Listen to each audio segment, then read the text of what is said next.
16 years, I've done this work in classrooms, in people's homes, on the playground, in closets, in bedrooms, in kitchens, in the hallway, in all of these different places as a educator in middle school and elementary school, as well as a behavior therapist in middle school, high school, and beyond. I've worked with some of our most vulnerable and challenging kids, some kids that would get kicked out of school if they didn't get their act together. And so I've sat next to kids as they're losing their minds, having behaviors, having words, having actions, having what I like to call big reactions to small things and behaviors that don't fit the environment that we're in. And I've had a lot of success.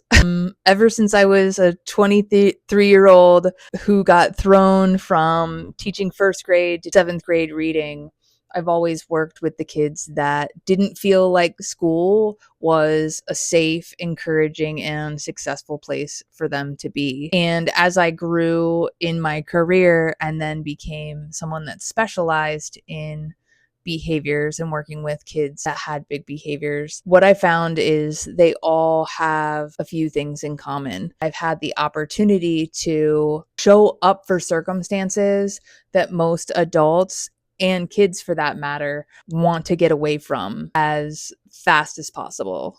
I've been the calm adult while a kid is losing their mind. That's what I like to call it, losing their mind, because they're not in their mind, right? They're not thinking clearly. They're not fully present with what's happening now. And I've had teachers come out of classrooms like giving me candy, asking me what do they need, like how can we make this stop, and really showing me that the ability to be uncomfortable and to be able to be calm and neutral and clear thinking when behavior is more challenging is a superpower.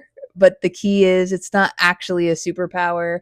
It is a skill that is built over time and experience. And here's what I've become really good at is reading a meltdown and then leading a meltdown. You might be experiencing meltdowns right now and think there's no way that I'm able to do that. And I like to think that my 16 years of experience now allows me to impart the wisdom and the fast track towards reading and leading a meltdown so that you don't have to spend 16 years trying to figure it out. Meltdowns are never random. They don't come out of the blue. And in fact, the meltdowns always start before the meltdown. So there are clues that it's coming, that you can be proactive in serving the need that lies underneath the meltdown.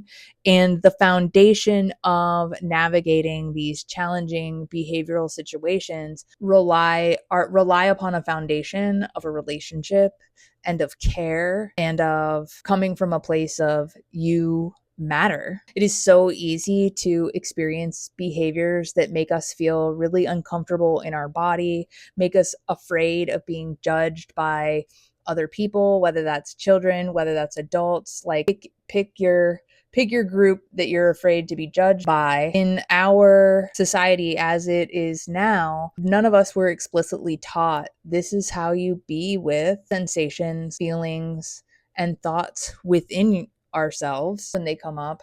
And then no one has taught us how to be with behaviors in others. And so there's a gap in the skills that we have in showing up for ourselves and showing up for others. And I like to think that if you have a sensitive and strong-willed and or neurodiverse kid, that you are being asked to step on that fast track of growing your capacity to be with discomfort. Because if you can navigate the discomfort in your own body, in your own mind, in your own emotions, then you can navigate them in someone else, specifically someone that you love, that you care about, that is important to you. One is needed in order to step into the other.